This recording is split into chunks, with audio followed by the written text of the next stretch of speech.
Selamat pagi teman-teman tim bloggers dimanapun Anda berada. Saya ini sebetulnya sudah bosen. Di studio ini lihat ini kertas-kertas seperti ini. Mereka ini adalah yo pengurus, yo nasabah, yo anggota. Ingat kan kasus koperasi KSP SB? Ya. SB kan? Sejahtera bersama. Apa secara bersama? Yang dirasakan itu kan ternyata membawa sengsara bersama. Jadi hati-hati sahabat, jangan tertipu dengan kata-kata KSP SB. Dianggap kita semua sejahtera bersama. Sebenarnya sejahtera yang sejahtera hanya pengurusnya. Oke, bukan saya ngomong ya. Tapi ini bukan pengurus. Bukan pengurus ya. Semua jadi pengurus. Tapi apapun belum sejahtera. Nah, yang kolektif itu yang jadi pengurus itu apa? Makanya marketing kita marketing. Itu bukan pengurus ya? Enggak. Oh gitu. Tahu hari kontrak. Oh, itu malah sekarang jadi Wah. jadi jujukan korban itu ya. Waduh, ini malah benar-benar yang korban utama kan. Ya, jadi marketing itu malah jadi para anggota-anggota tuh kan dulu Tahunnya gitu ya. Masih banyak tuh gitu. Banyak sekali. Kemarin sore pun saya membicarakan anggota. Oh iya. Anggota sudah usia nenek-nenek kan kita nggak akan mungkin bisa menjelaskan apa itu homologasi, apa itu PKP. Apalagi kalau udah pakai nangis-nangis, yang mau nggak mau sama kita coba. Suatu. Padahal dulu dapat penghasilan berapa deh? Ya kalau dihitung-hitung selama saya berkarya 11 tahun di KSP itu berapapun hasilnya itu menggali kubur diri saya sendiri. Yang namanya nama baik itu tidak bisa Kita tidak ngomongin soal edit Gini, teman-teman sekalian, tim Hoblog Channel itu mengawal kasus KSB sudah hampir setahun lamanya. Bisa dilihat di podcast presiden tim Hoblog Channel terkait dengan KSB. Saya pikir sudah selesai, bahwa tersangkanya sudah ada, penetapannya sudah ada, ternyata enggak ya. Ternyata belum selesai. Luar biasa. Nah, sekarang saya tanya. Nah, Mas Toto dari Klaten, Bu Adna dari Klaten juga. Ini siapa ya? Ini anggota tim pusat. ini lakonnya, ini tokohnya yang mengawal. Ini coba lihat bahannya sampai segini. Luar biasa. Mas Toto, saya nanya nih Mas. Sekilas saja highlight aja untuk teman-teman yang baru lihat tentang persoalan KSP. Itu persoalan highlightnya gimana? Persoalannya itu sebetulnya gagal bayar mulai kapan? Gagal bayar mulai Maret 2020 waktu pandemi. Yang jelas proses homologasi kita udah sebagai anggota taat homologasi tidak dijalankan sama pengurus, dan sekarang ada tahapan istilahnya pidana, justru masuknya ke pidana sekarang. Dan sekarang untuk dua pengawas sudah menjadi tersangka, terdakwa, tertahan, malah sudah ditahan dengan vonis 20 tahun, tapi ini proses kasasi. Gitu ya. Ngomong-ngomong, by the way, mungkin nanti Mas Waloyo menambahkan itu, jadi juga sudah diupayakan proses hukum, ada si PKPU kalau nggak salah ya. PKPU apa ya? Ya betul. Betul ya. Homologasi sistem nanti akan berjalan, tapi ternyata juga tidak disepakati, tidak dilaksanakan oleh pihak manajemen. Manajemen, sehingga jadi ngomong berapa sih total kerugiannya? Merefresh aja. 8,87. Yang keras. Berapa? Ya, jadi terdaftar dalam daftar tagihan piutang tetap PN itu kasus 238 itu melibatkan 58.825 anggota, di mana total portofolio atau total tagihan dari 58 itu sejumlah 8,878 triliun. Teman-teman sekalian, kasus ini mempunyai nilai atau yang tidak terbayarkan 8,87 triliun, bukan M, bukan J, T. Bisa membayar nganu tol, gawe tol. Kalau APBD itu sekitar 6 triliun. Nah, itu bisa bayar semua pegawai APBD selama setahun. Nah, ini uangnya di sini. DIY juga termasuk warga DIY juga banyak yang tersandung kasus ini, tersandera kasus ini.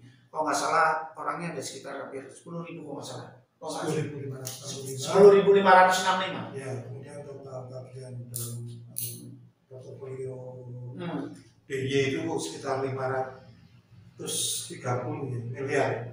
Wah, 500 M uangnya warga DIY yang tersandera dalam kasus ini. Sekarang saya mau bertanya nih, Mas Toto, nanti ditambahkan Mas, ini kalau dalam penilaian panjenengan, ini termasuk kejahatan apa Mas? Aduh, saya tuh ngeri sekali setelah sampai di sini, makin ke sini makin ngeri. Bahwasanya koperasi itu kok sedemikian terstruktur, sistematis. Kalau yang namanya sudah melangkah ke PKPU, itu seolah udah nggak ada solusi jalan keluar buat kita anggota. Dalam posisi seperti ini, anggota itu kayak tidak ada punya pilihan lagi. Kita yang disalahkan kenapa juga seolah-olah kita itu kenapa juga kamu percaya koperasi. Padahal saya termasuk anggota-anggota lain dalam menentukan untuk berkooperasi ini kita tuh sudah sangat-sangat cerdas.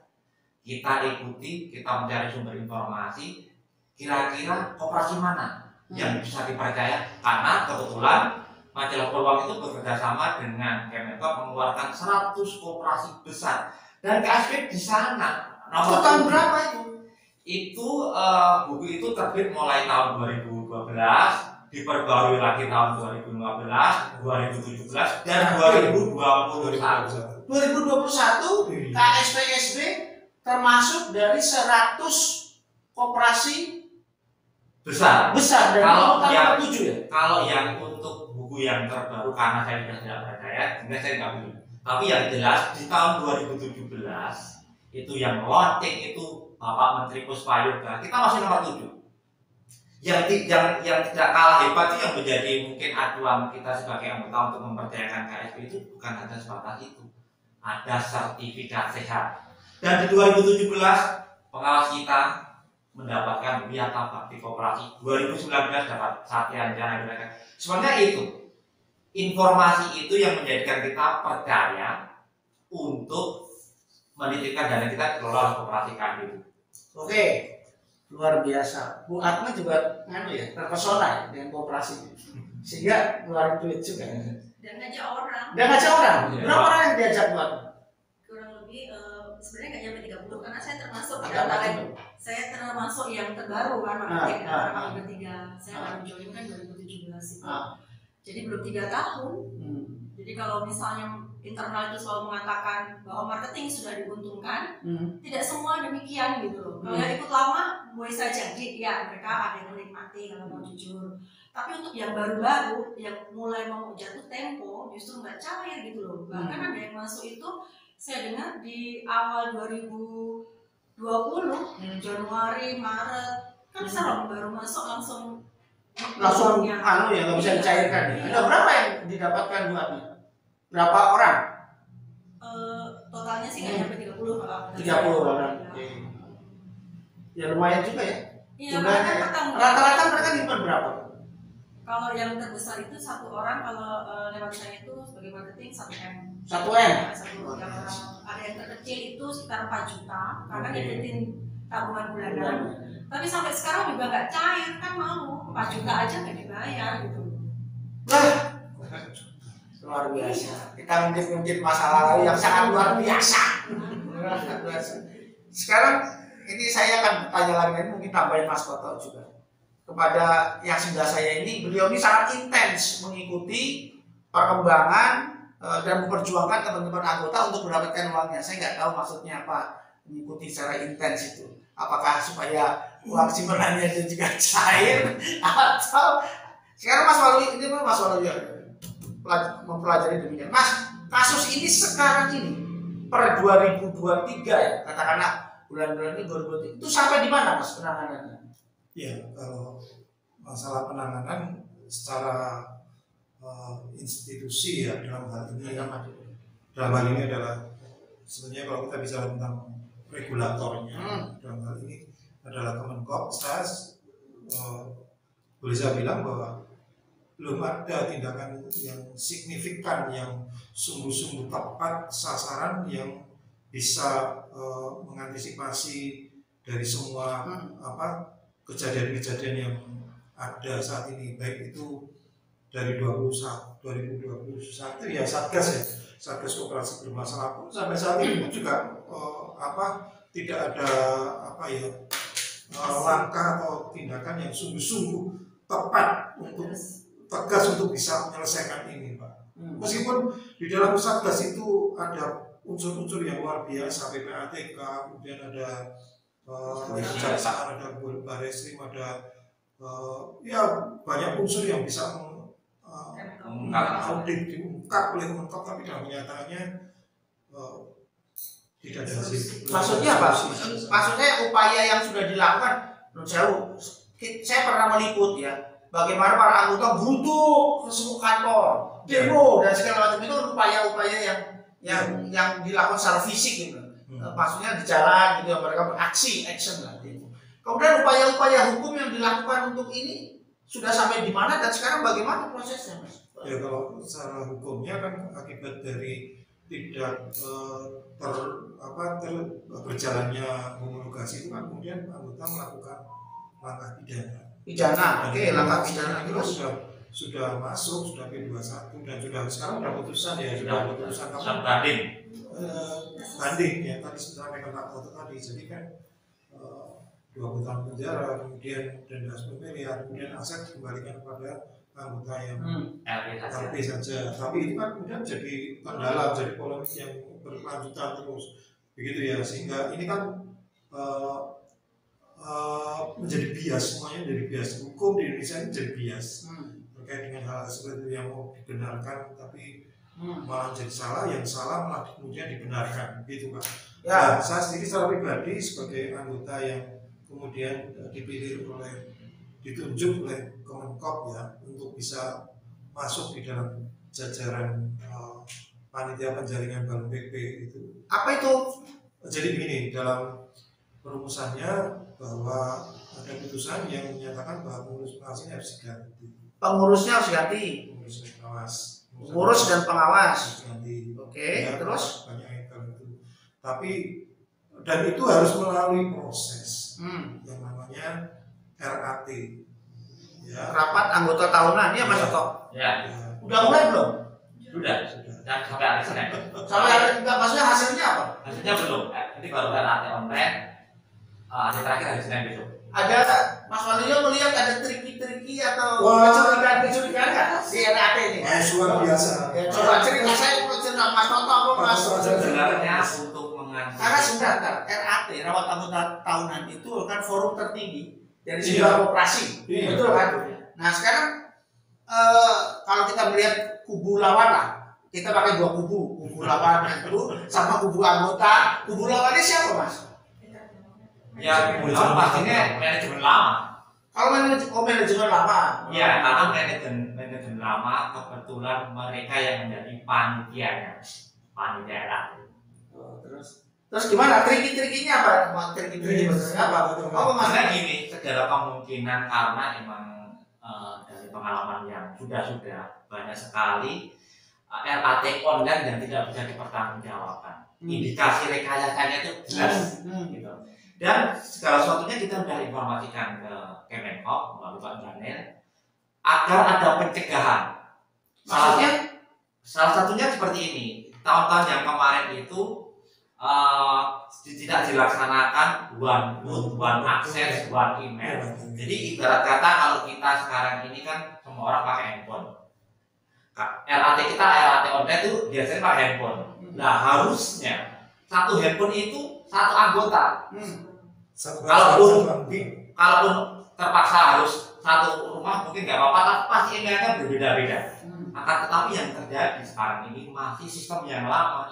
Satu handphone itu bisa login 1000 anggota walaupun sudah ada sedikit proteksi bahwasanya akan terpantau. Ini kalau contoh nih, saya orang Klaten, loginnya di wilayah mana itu ada, Google ditutupnya ada. Tapi di situ nanti penggunaannya buat apa kita belum tahu. Apakah itu nanti bisa menjadi tolak ukur? Oh ini loh, orang Klaten loginnya di Klaten semua, tidak ada orang dari pusat yang meloginkan. Apakah sebatas itu?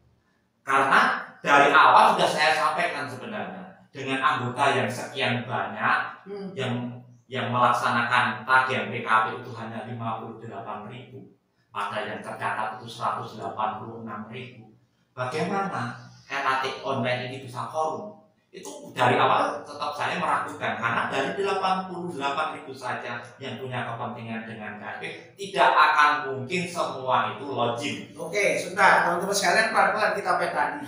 Yang pertama, permasalahan RAT sebagai forum tertinggi koperasi itu sudah dimain-mainkan, mau dimain-mainkan atau sudah dimain-mainkan? Sudah dimain-mainkan. Indikasi dimain-mainkan, terbukti dengan masalah teknis tadi lah, yang teknologi itu harus dimainkan. Kemudian yang kedua, Mas Waluyo tadi menyebutkan apa? Pak balon, bakal balon. Jaringan balon PP. Jadi kan saya itu kan dalam kepanitiaan, dalam SE nomor 132 disebutkan bahwa panitia penjaringan itu yang bikin panitia siapa? Dinas bukan, ini dari manajemen internal. Ya, jadi bahwa di dalam poin ketiga ini disebutkan bahwa panitia penjaringan dan ini bakal calon pengurus dan pengawas ini terdiri dari RM, BM, dan humas kantor pusat. Artinya bahwa orang-orang yang ada dalam panitia itu adalah manajemen mereka sendiri. Sedangkan panitia kan sudah menyampaikan bahwa dan ini yang menjadi inti pokok permasalahan yang sampai saat ini masih selalu berkelanjutan dan tidak pernah ada jalan keluar karena ini. Apa yang disampaikan oleh Pak Teten itu bahwa putusan sudah menyerahkan kepada manajemen lama yang sudah gagal. Ini Pak Teten Mas Duki, Menteri Koperasi mengatakan bahwa putusan sudah salah, sudah memberikan kepada manajemen lama yang sudah gagal. Sehingga membentuk. Iya, jadi segala keputusan yang dibuat itu yang memutuskan adalah manajemen lama itu. Padahal manajemen lama kan sudah jelas-jelas gagal terkait dengan adanya PKPU. Masa PKPU 1,49 miliar kok kemudian menjadi nyeret 8,878 triliun. Sedangkan ya dari temuan dari sekarang ini aja mereka gaji bulanan 1,7 miliar. Tetap digaji. Pengurus koperasi tetap digaji. Senilai berapa? 1,7 miliar. Operasional.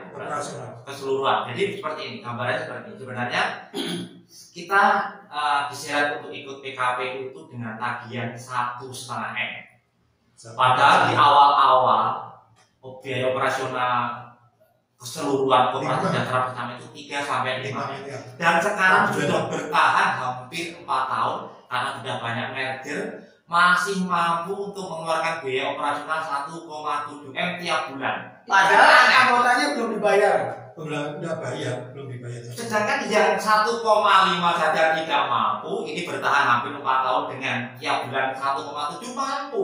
Ini kan sebenarnya sudah sangat-sangat jaga sekali gitu. Terima kasih.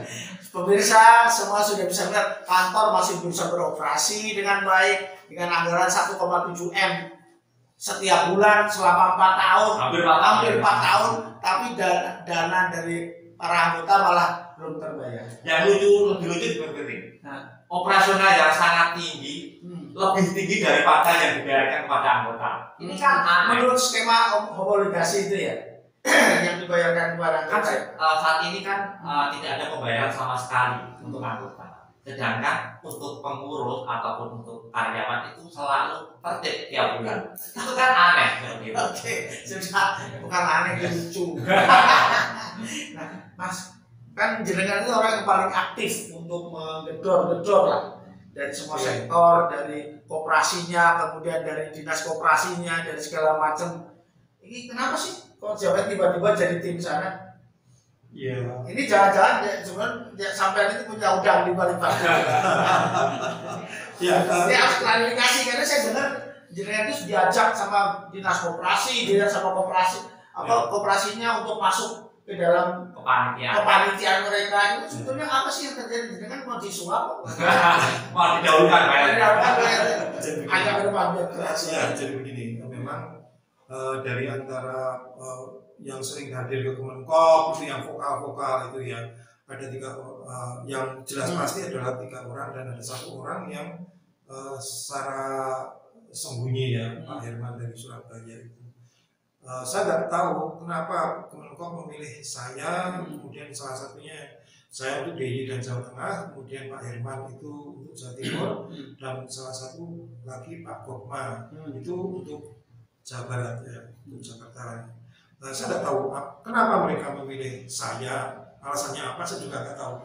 Mungkin saya mau dibenturkan secara langsung dengan manajemen itu ya. Tapi bahwa keterangan terkait dengan panitian yang ada dalam penjaringan itu adalah sebetulnya menurut mereka adalah terdiri dari regional manager, brand manager dan humas kantor pusat.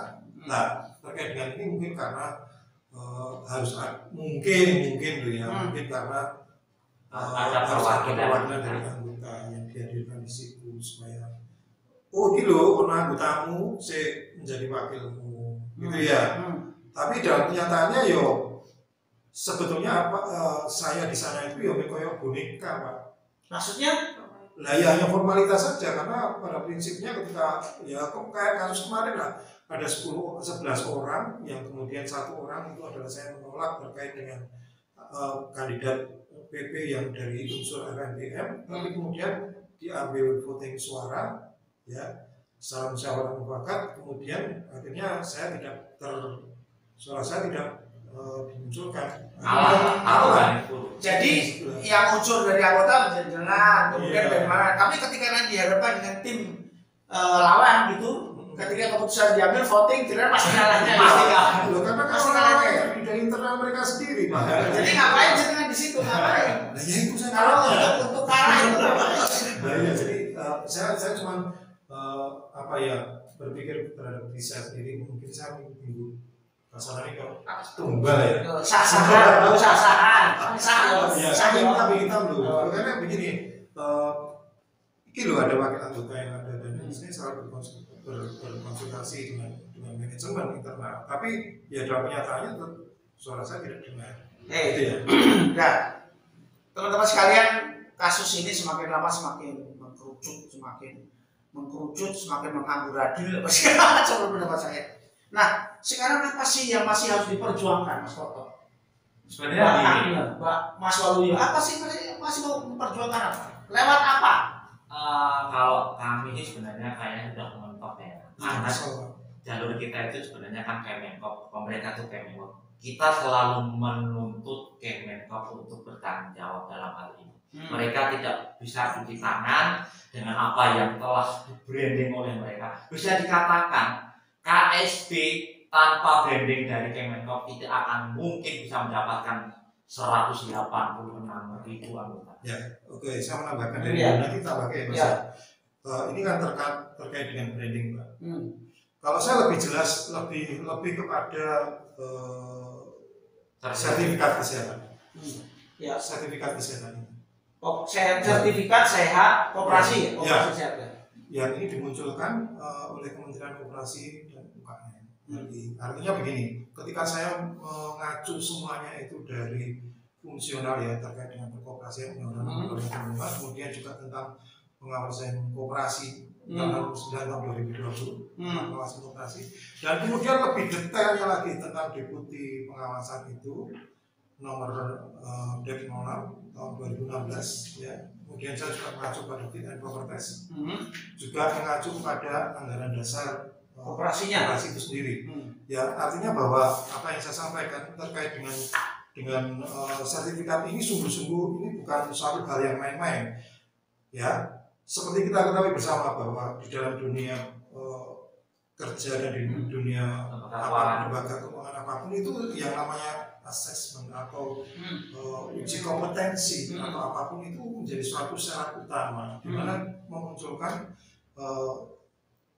sertifikasi gitu ya Pak, kompetensi dan segala macamnya begitu. Sertifikat dalam hal ini perkoperasian itu disusun berdasarkan undang-undang yang saya sebutkan tadi. Oke, so itu detail semua. Saya silahkan siapapun bisa melihat utamanya pada PP 9 tahun 95. Oke. Ya, silakan dibaca pada penjelasan. Nanti Bapak Ibu akan tahu terkait dengan itu. Bahwa sertifikat kesehatan menjadi satu hal yang utama. Jadi dia dinyatakan sehat. Iya. Kalau gagal ini ada nggak sertifikat dinyatakan sakit gitu? Jadi kan menjadi hal yang aneh Pak. Sertifikat kesehatan itu adalah standarisasi kesehatan pengelolaan atau manajemen keuangan dari suatu koperasi yang sudah ada input dasar-dasar perhitungan-perhitungan sesuai dengan fungsional pengawasan dalam undang-undang yang ada, dan itu sudah melalui kajian-kajian yang akuntabel Pak. Artinya kan semestinya itu harus dipertanggungjawabkan. Lah sekarang siapa nih yang mengeluarkan sertifikat kesehatan ini? Oke. Ya kan, artinya kan dalam hal ini KSPSP sebagai koperasi primer tingkat nasional yang regulasinya dia secara langsung ditangani oleh Kementerian Koperasi, dan Kementerian Koperasi yang mengeluarkan ini semestinya Kementerian Koperasi harus peduli Pak terkait dengan ini. Karena apa? 2018 ini masih cukup sehat. 2018 cukup sehat? Iya, 2018 cukup sehat. Ada SK Menteri ya? Bahkan diperkuat dengan SK Menteri nomor 295 tahun 2018. Cukup sehat? Iya, itu diperkuat dengan SK Menteri. Kriteria-kriteria dan sebagainya jelas, betul. Pengawasan fungsional pengawasannya jelas. Oke. Nah, pertanyaan saya adalah kembali ke Mas Toto, Mbak Adna dan Mas Waluyo. Ente itu kan mau terus berjuang. Kira-kira sampai kapan? Kalau ini kan harus mentok. Kalau Mas Waluyo masih punya harapan nggak? Ya, saya cuma bisa menyuarakan secara harian atau perkembangan terkait dengan RAT sekarang ini secara berjalan ini, dan saya informasikan secara langsung ke ketua tim pendampingan dari Kemenko. Sudah saya sampaikan bahwa ini perkembangannya seperti ini, pelanggaran yang dilakukan. Sudah sampai ke Kemenko? Oh, sudah Pak. Sudah. Terus? Jadi ya itu saya tetap pada prinsipnya yang utama adalah bahwa hak suara anggota terkait dengan RAT tertulis secara elektronik itu tidak ada proteksi sama sekali. Oke, siap. Maksudnya proteksi adalah begini, bahwa suara anggota dalam aksesnya itu bisa di-entry oleh semua orang yang mau terhadap itu tadi sistem yang manipulatif. Itu bisa. Kemudian yang kedua, pertanyaan saya adalah harapannya dalam kasus ini itu anggota akan menerima, kan harapannya uangnya dikembalikan. Itu lewat jalur apa? Pertanyaan saya ini. Itu bisa ada nggak, masih punya celah nggak? Sebenarnya sudah demo, sudah masuk dalam tim pengawas, sudah sekarang apa? Sebenarnya kalau melihat ini untuk dana anggota kembali secara utuh itu jelas suatu hal yang mustahil. Karena apa? Pengurus sudah berani jujur dalam artian dalam LPG tahun lalu itu ada 6,5 T yang diamortisasi. Amortisasi itu sebenarnya menyusut sebenarnya juga nggak pas ya. Bisa dikatakan akan dihilangkan saja karena emang aset yang ada itu memang tinggal sekitar 2 T. Dalam hal ini kalau padahal tagihannya 8,5, makanya tidak ada solusi lain kalau kita itu tidak istilahnya minta pertanggungjawaban pemerintah dalam hal ini apapun itu, karena pemerintah harus bertanggung jawab dengan apa yang telah mereka lakukan. Ibarat kata kita itu sebagai warga negara, kita baru melanggar lampu merah aja kena ditilang, kita telat bayar pajak aja ada konsekuensinya, ada dendanya. Lah ini kalau pemerintah salah dalam mengambil kebijakan, apalagi mengeluarkan rasa sehat, sehingga menjadi acuan masyarakat untuk mempercayakan katanya di koperasi itu dikelola, dan mereka sekarang mau cuci tangan dengan alasan kita hanya melihat neraca. Loh, kalau sekarang Kemenko memberikan sertifikat sehat itu hanya melihat neraca, kalau kita kan cuma mengikuti apa yang Kemenko keluarkan. Betul, apalagi kalau dengan pemberian piala bakti buat pengurus Satya Rencana Wirakarya itu pasti jauh dari istilah hanya melihat neraca, karena yang namanya sosok orang yang dinilai itu udah pembandingnya antara koperasi, tokoh-tokoh koperasi yang lain, bukan neraca KSB lagi yang teman-teman sekalian, wah ini yang terus ke somor, Mas Toto ini luar biasa.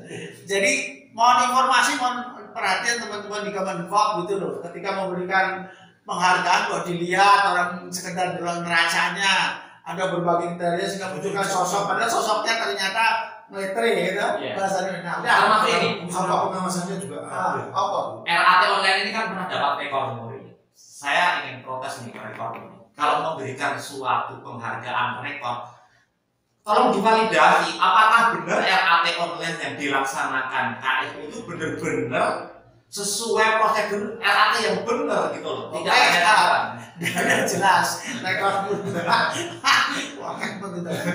ya teman-teman sekalian, ini menarik.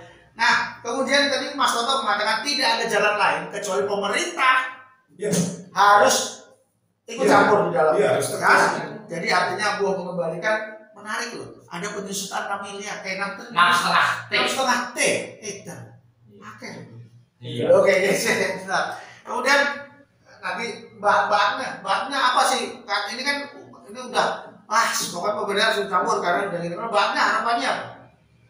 Ya, sebagai mereka ya yang punya wewenang dan kekuasaan itu, termasuk uang tangan mereka, tolonglah sudahi gitu loh. Bertobat, mau sejauh apa lagi menyiksa anggota seperti ini? 4 tahun kami kasih kesempatan. Dulu bilangnya mohon bersabar, minta dimengerti. Kurang mengerti apa kami? Ketika kami sudah sangat sengsara, ada kawan-kawan yang akhirnya LP, itu disalahin juga. Itu dijadikan sebagai satu celah untuk memecat keanggotaan anggota tersebut karena dianggap melanggar ADART. Kan lucu sekali. Yang melanggar pertama siapa? Kan dengan mereka. Pertama, ternyata adalah penguasa-penguasa PP, pengurus pengawas itu sekeluarga. Di ADART kan sudah jelas. Lalu kenapa pengurusnya sekeluarga? Iya.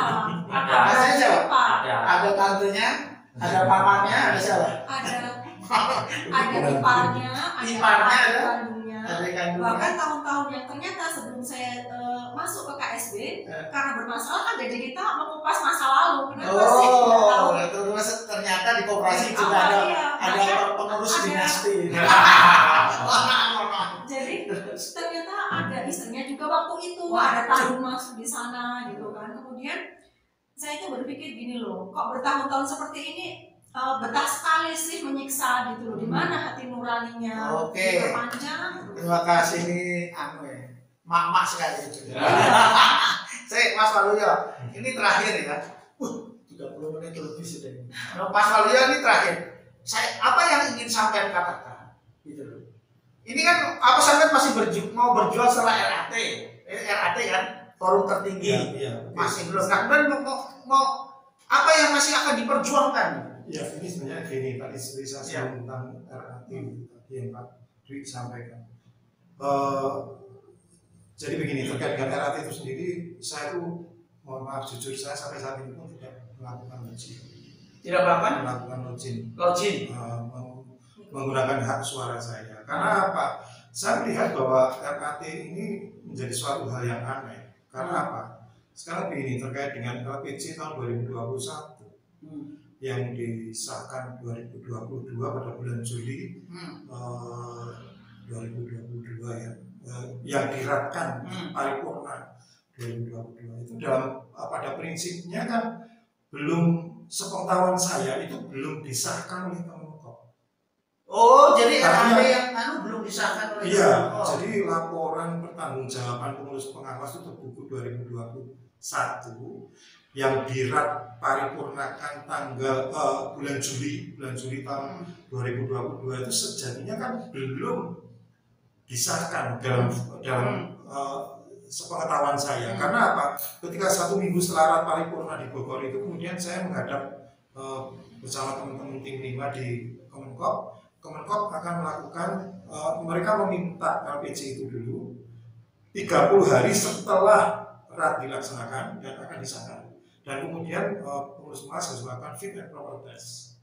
Namun sampai dengan saat ini, bahkan bulan Agustus waktu itu ketua kami, ketua Fakta Jogja, Pak Ari Tonang itu sudah menanyakan langsung ke kantor cabang ke regional mana surat yang legalisasinya yang sudah disahkan oleh Kemenkop terkait dengan LPG. Dan sampai saat ini pun saya belum menerima informasi tentang pengesahan itu. Lah kok sekarang RAT meneh? Yang mikirnya belum selesai. Nah sekarang saya berpikirnya gini loh, apakah RAT yang seharusnya diselenggarakan secara undang-undang atau secara anggaran dasar itu sesuai dengan pasal 34 yang dengan situasi wajar-wajar itu ya. Kalau dengan pasal yang 36 maka dia harusnya 3 bulan setelah tuku. Nah ini sudah 6 bulan, sudah bahkan sudah bulan ke-11 baru akan dirat. Nah ini apakah yang terjadi saat ini ya terkait dengan putusan yang harus segera diambil wewenangnya oleh dalam forum rapat anggota ya, kemudian juga terkait dengan penyelesaian masalah-masalah hukum yang terjadi dengan koperasi, apakah bisa dilaksanakan dengan RAT? Sedangkan klausul itu sebenarnya ada dalam pasal 39 RAT. Oke. Jadi saya belum punya. Oke. Itu yang terkait. Baik teman-teman sekalian, saya meng-highlight, menggarisbawahi beberapa poin penting yang dari diskusi kita ini sebenarnya bisa, ini kalau television bisa 3 hari 3 malam walaupun tanpa penyelesaian mendiskusikan. Jadi teman-teman sekalian, ada beberapa poin. Yang pertama yang paling penting adalah bahwa koperasi ini, proses hukum koperasi KSP SB ini masih terus berlanjut. Proses organisasi koperasi tetap masih berjalan. Yang pertama, dalam waktu dekat atau sekarang ini sedang ada rapat anggota tahunan secara Zoom, secara elektronik yang ternyata dinilai banyak sekali permainan-permainan di dalamnya. Satu. Kemudian yang kedua, secara prosedur RAT tadi juga dipertanyakan oleh Mas Waluyo. Yang kedua, sampai sekarang ini koperasi KSPSB masih bisa membayar pengurus dan anggotanya yang masih bekerja, yang tetap bekerja, dan karyawannya, bukan anggota ya, pengurus dan karyawannya itu 1 bulan sekitar 1,7 miliar. Coba bayangin, selama 4 tahun.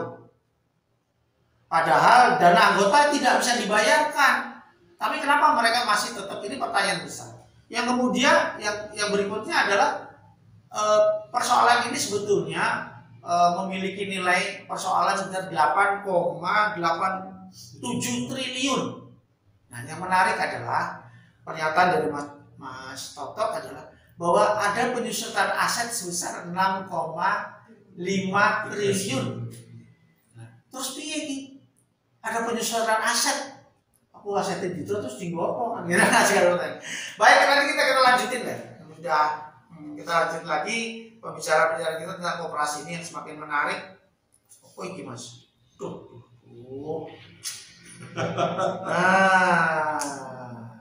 Nah, ini kan tahun politik nih, ya, tahun politik.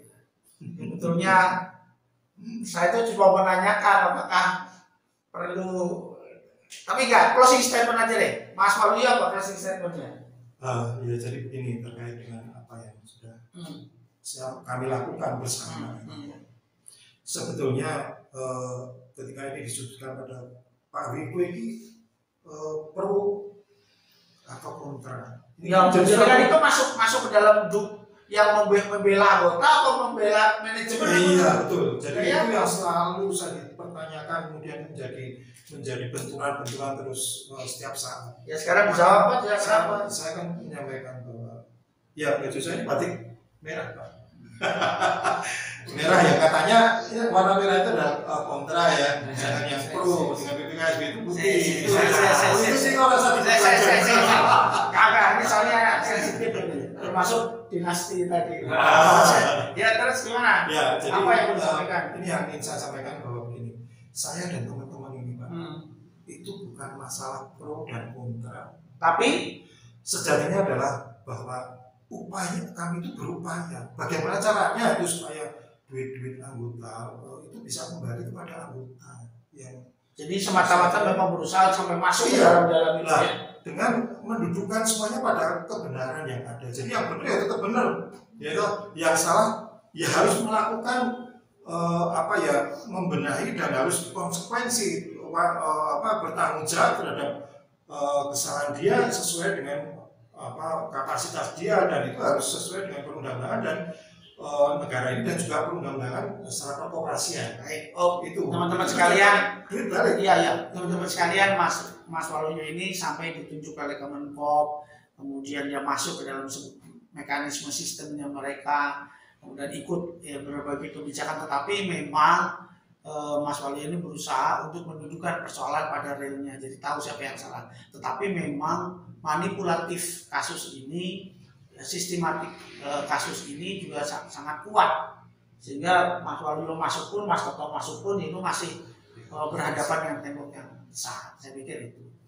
Demikian teman-teman sekalian. Satu lagi. Satu. Ya, ini terkait dengan ini Pak. Saya tetap harus meminta dalam kesempatan ini klarifikasi terhadap Bapak Ibu semua bahwa peran saya sebagai panitia Balon PP dalam hal ini adalah wakil dari anggota DIY dan Jawa Tengah itu sebetulnya sudah selesai Pak. Sudah selesai, demikian sudah terpilihnya 19 kandidat. Sudah selesai. Ya. Tapi kemudian diperpanjang sampai dengan saat ini yang saya tidak tahu sudah dibubarkan dan lain sebagainya, sehingga anggota tahunya bahwa saya masih berada dalam Padahal sudah garis merah bawah bahwa Mas Waluyo sudah masuk masih dilibatkan di situ, dan kemudian itu menjadi alasan yang bisa dimanipulatif lagi. Artinya ini loh ada anggota yang masih terlibat itu. Dan kesempatan ini saya juga ingin menyampaikan kepada Bapak Ibu sekalian yang berada di dalam dan DIY dan saya mohon maaf yang sebesar-besarnya seandainya memang apa yang aspirasi Bapak Ibu yang saya sampaikan kepada panitia itu tidak terrealisasi. Saya sungguh mohon maaf yang sebesar-besarnya karena memang keterbatasan saya di dalam kepanitiaan itu di situ memang sudah sedemikian masifnya. Ya sudah, itu saja. Itu kemudian Mas Toto silakan. Ya, kalau saya masih itu khususnya untuk Pak Teten ya. Saya itu pastinya Pak Teten punya kapasitas. Apakah Pak Teten tidak merasa ada suatu kejanggalan? Patut diduga. Pastinya ada oknum-oknum koperasi dalam hal ini Kemenkop dalam memberikan penghargaan ke KSP. Apakah di sini Pak Teten tidak demikian? Yang kedua, mungkin saya sebutkan karena ini tahun politik kebetulan ya. Saat ini kan baru viral nih, yang namanya untuk meraih kekuasaan dalam hitungan hari pemerintah bisa melakukan perubahan undang-undang konstitusi. Sedangkan kita yang sudah berjuang 4 tahun itu sangat susah untuk mendapatkan keadilan. Kita dengan mudahnya dimiskinkan, padahal belum ada sejarah di Indonesia yang namanya koruptor itu bisa dimiskinkan. Tapi kita anggota koperasi, korban asuransi, korban koperasi botong mudahnya dimiskinkan. Wah, menarik. Undang-undang bisa dirubah dalam hitungan hari. Ya toh? Peraturan pemerintah dulu atau peraturan apa? Itu koperasi ra iso. Adil dong. Pak, enggak, udah. Udah ya. Saya pribadi katanya pengen ketemu Pak Teten. Karena begini Pak. Jadi sebetulnya kan ada kemungkinan ya, ada indikasi bahwa informasi yang semestinya bisa didapatkan dari kami sebagai orang yang terkena efeknya secara langsung sebagai anggota ini sebenarnya bisa dimunculkan dan bisa sampai kepada Pak Teten secara langsung, tidak melalui perantara. Saya berharap bahwa itu bisa terjadi. Jadi mungkin kalau misalnya diperbolehkan dan diperkenankan gitu ya, saya cuma mungkin 2 orang, 3 orang, 4 orang suan Pak Teten. Oke. Sebagai bapak kami. Oke. Sudah. Nanti tidak apa-apa. Baik, terima kasih teman-teman tim Blockers. Memang ini agak panjang, tetapi sangat penting buat kita, terutama teman-teman yang masih menjadi anggotanya KSP, SP Koperasi Sejahtera Bersama. Ini jadi bahan informasi penting, ini masukan penting, dan mudah-mudahan kita berdoa ada keajaiban itu sehingga uang anggota nasabah ini bisa dicairkan dan dapat nasabah dapat haknya kembali, serta yang bersalah mendapat hukuman yang setimpal. Amin. Baik, begitu, terima kasih, salam.